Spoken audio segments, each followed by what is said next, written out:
I am building a shipping container house, and this is my great room. It is 40 feet wide and 68 feet deep, has a 20-foot ceiling. People ask me, why do I need a great room so big? Because I want a space where I can play pickleball and badminton when I push the furniture aside. This is going to be the kitchen area. That side will be the library or the study, and then that door leads to the first floor bath. I want to talk about this end and tell you how I cut this side of the two containers open. I want to tell you the tools that I use. I basically use 3 tools. One is a plasma cutter. I use that most of the time. It is an easy tool to use. I bought it from Amazon, and I have a link down below for that. Obviously, if you use a plasma cutter, you need to get a pretty robust condenser.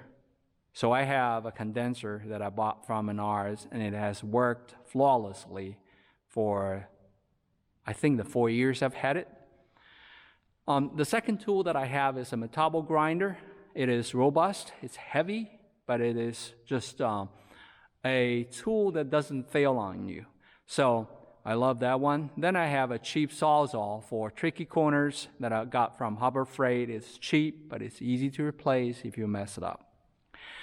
So then I went about making sure that I take the proper steps to cut the sides open. The very first thing I did was to build the truss-like structure above by welding steel tubing against the container frame. Then the second step that I took was to cut the triangles in the lower section out so we could access this area for framing and window installation.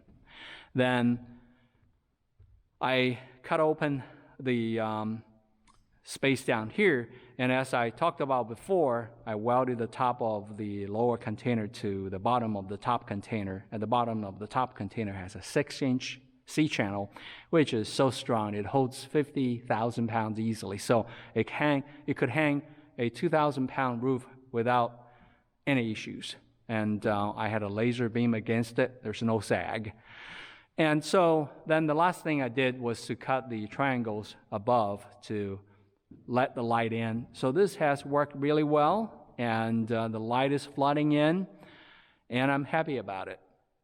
Obviously, this is no professional advice. I'm doing this, learning to do this, as a matter of fact, as I go. So this is for entertainment purposes only. Thank you for watching.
cutting part is easy. The tough part is to make sure it lands safely.